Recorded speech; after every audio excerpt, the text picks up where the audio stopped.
Yu-Gi-Oh! 5Ds is easily my favorite Yu-Gi-Oh! Series.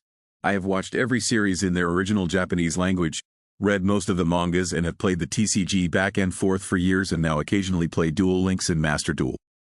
But nothing has captured me the most as a Yu-Gi-Oh! Fan as the original 5Ds anime. But I am not here just to glaze on it.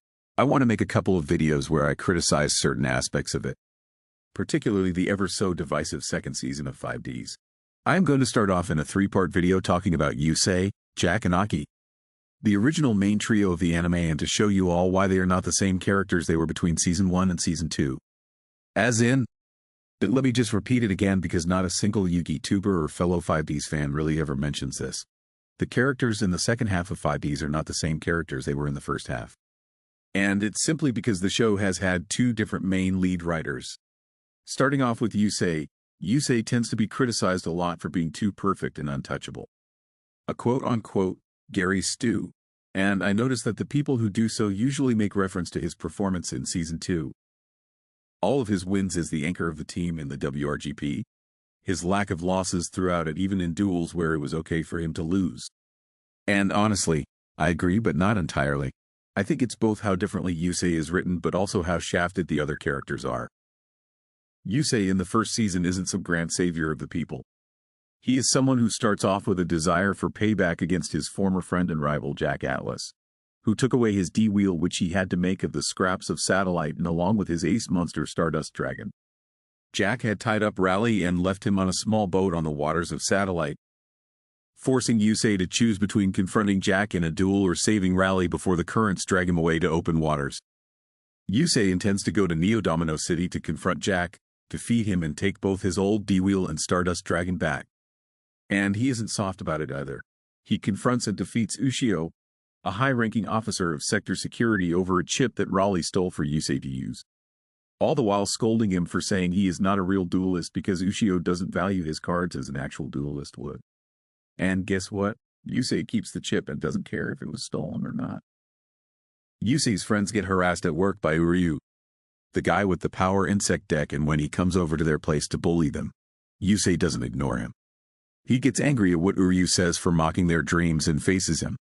When he finally confronts Jack, he gets furious that his previous D-wheel that Jack ran off to with got trashed. Yusei also doesn't just take Stardust after Jack offered it back to him. No, he wants to earn Stardust back by defeating Jack in a duel. After dueling Jack, Yusei is arrested by Sector Security and sent to court, to which he gets angry at the sentence he is given as everything he worked for is taken away. While being taken to prison, Yusei is approached by the joyous old man Yanagi, but what's funny is that Yusei just ignores him as if he was annoyed by the old man. And when Himuro defeated Yanagi and mocked him for his deck, Yusei stepped up for the old man. He approaches Himuro, knocks him down, and duels him with Yanagi's deck. Or how about when Jaeger approached him, telling Yusei that if he didn't participate in the Fortune Cup, his satellite friends would pay dearly for it. It's also so touching how Yusei furiously wrinkles the invitation and not the picture of his friends. I could go on, but my point is, old Season 1 Yusei had some real teeth. He was calm but rageful when he had to be. He was cool but also willing to throw hands. He was collected, but he was also prideful and enjoyed the battling as a duelist. And he wasn't invincible either. Yusei has 2 losses throughout the whole series. And they happen? Yes, you guessed it right. In Season 1. He has a flashback loss to Jack in the older days of Satellite where he tries to brute force his way by winning with only monsters, but it doesn't pay off. People say he can't lose, but we literally see him take a loss here. The other big loss that Yusei takes is against Kiryu in the Dark Signers arc. And please, let us not debate this. Yusei lost this duel. What you all need to accept and see here is that if Yusei had taken the attack from the Earthbound God, he literally would have died in this duel of darkness. Yusei himself says so when he and the other signers were gathered with Godwin at his home. This is just like Yuma in his first duel against Kaido. If Kaido had decided to go through with Galaxy Eyes' attack, Yuma would have lost, and just like with Yusei, the consequences would have been absolutely deadly for both protagonists. If you want to defend Yusei over this duel, you should talk about his field. He had Stardust Dragon, who was powered up by the effect of the anime version of Hyper Synchron, giving Stardust an extra 800 attack boost and immunity to destruction by battle. Stardust could also protect Yusei's field from destruction effects with his own effect and also enables Stardust to dodge Hyper's removal effect, as well as scrap Iron Scarecrow against any sort of direct attack or if Stardust left the field. His field was amazing, and he would literally defeat almost any opponent with it. But again, it was not flawless either. The Earthbound gods in the anime not only can attack directly like they do in the TCG, but these also had immunity to spells and traps while there was a field spell on the field. Riding duels works so well for Earthbound gods because Speed World is always active. There was nothing Yusei could have done. He lost and he would have died had his D-wheel not been so badly damaged. Yusei, just like Judai and Yuma, took losses to opponents that he was not prepared or strong enough to deal with. He lost to Jack because he only wanted to rely on monsters.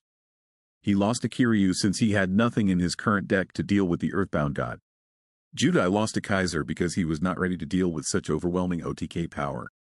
And to Edo in Season 2 because his current deck could not deal with Edo's strange and powerful Destiny heroes.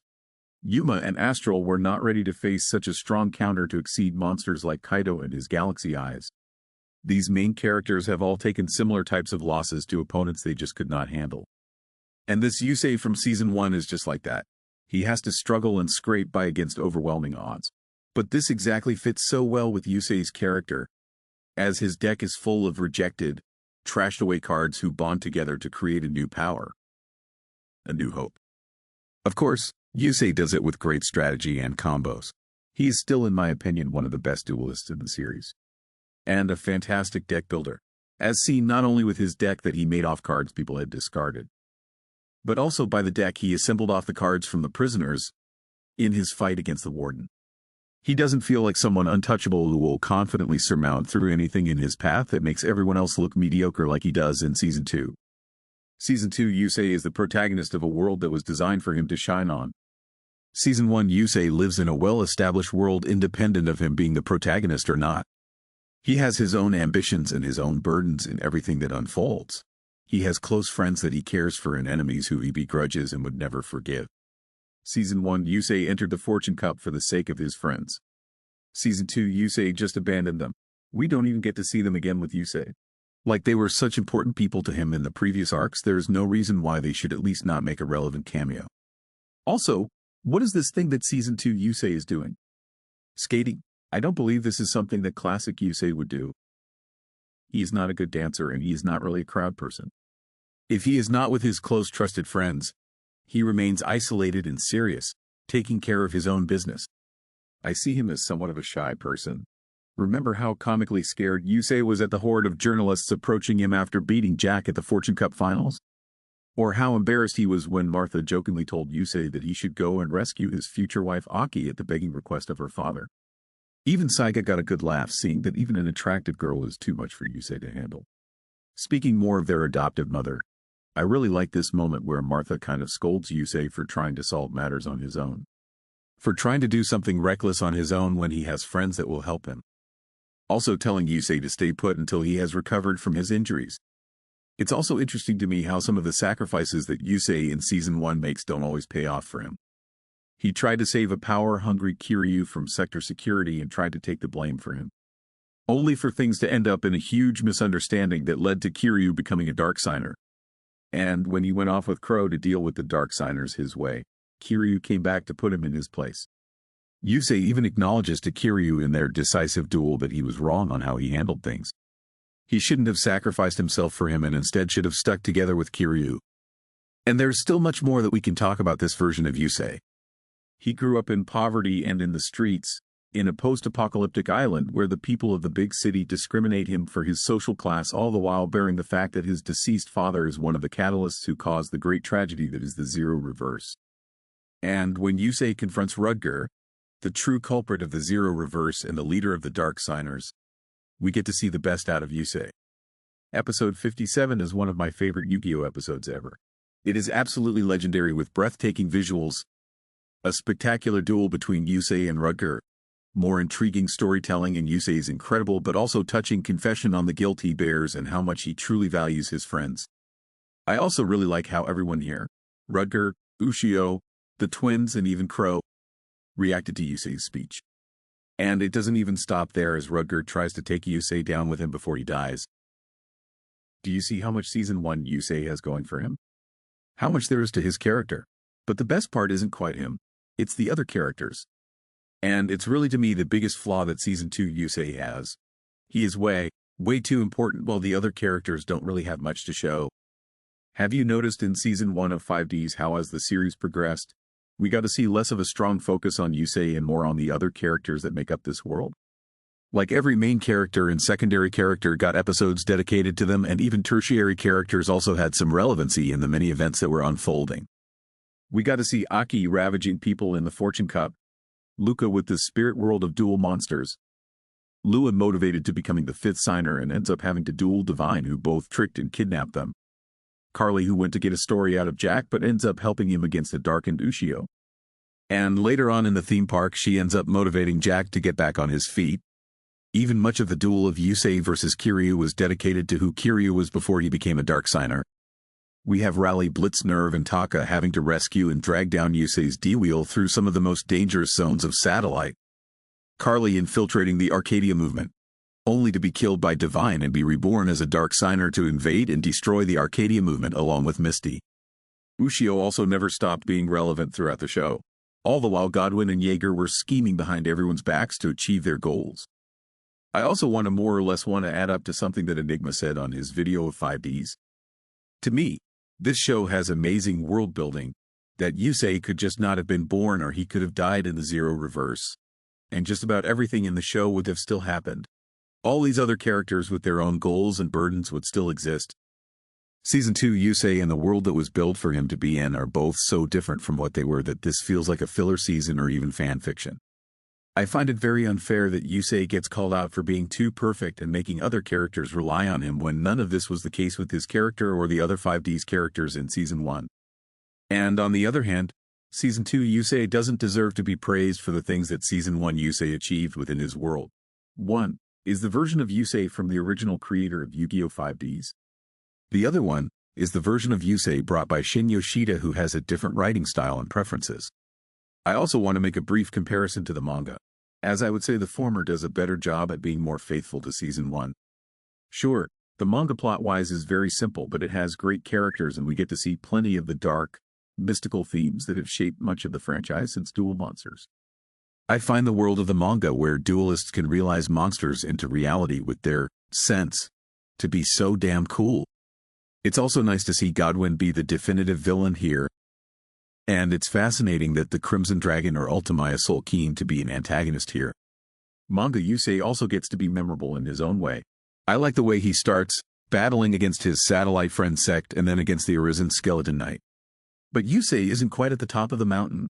He then battles against the manga versions of Jack in a traditional but deadly duel and right after against Aki in a one-shot run. Yusei faces defeat in both of these encounters, frustrated that he isn't strong enough to overcome these new opponents, but also excited to become stronger so he can one day face them again at the D1 Grand Prix. The 5Ds manga isn't perfect, but it's still such a sick alternate story to read, telling a different story with different takes on each of the characters. You must all think that I despise Season 2 of 5Ds, which how much I have praised Season 1 in comparison. But I don't. I am just disappointed with how much weaker the storytelling is. It is not narratively what I would have wanted for the series or any of its characters.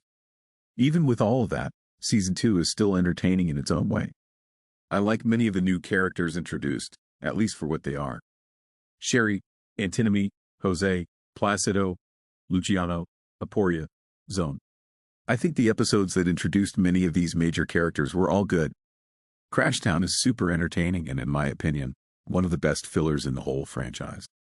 The invasion of Placido's Diablos, Clear Mind, Excel Synchro, Burning Soul, Scar Red Nova, the fascinating duel of 5Ds versus Taio, and the epic confrontation of Team Ragnarok versus Team 5Ds. Like seriously, this is one of the best duels in the whole franchise. I am so surprised anime Yugi tubers don't talk enough about it. And of course, Arc Cradle, the ending arc where Team 5Ds were going to finally have their decisive battles against Iliaster. It was so perfectly well paced, and every duel that made it up was fantastic from start to finish.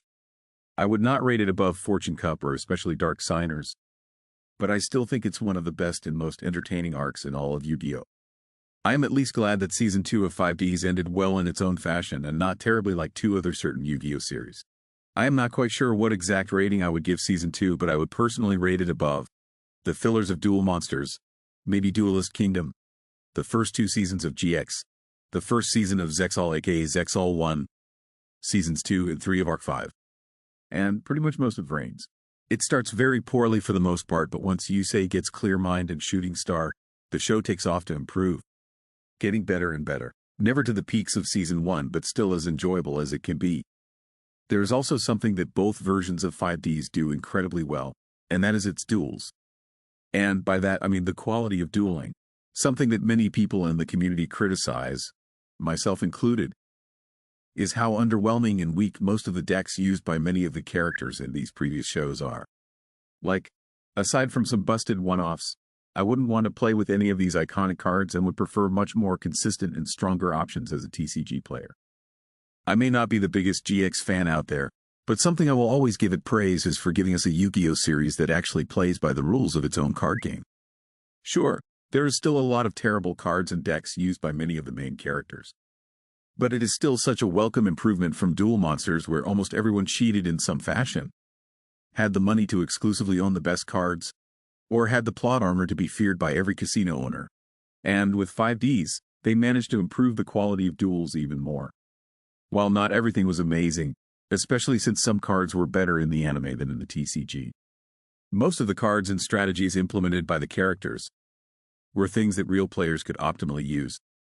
Whether it was consistent decks like Plants, Blackwings or Infernity, rogue decks like Synchron or Morphtronics, or just solid one-offs. Some that are still used even today. I want to ask you all a question before finishing. Do you think that if Yusei had more losses in Part 2 of 5Ds, do you believe that most people would still see him as being too perfect? Like, if he had lost to both Antinomy and Sherry and maybe ended up tying against Aporia, would people be more forgiving of him? Honestly, I think yes. But not that much just because the other characters aren't as competent or relevant as they used to be. This would still make Yusei look too good. Nonetheless, I want you all to tell me in the comment section if you agree with me or not. Do you also feel like Yusei as a character has two different iterations of him between the seasons of 5Ds? Which one do you like more? There is a lot more that I need to share, but I will do so in the next two videos that will cover Jack and his many iterations, including Arc 5, and later on Aki, who I felt was casted aside in part by someone who shouldn't have been where he is.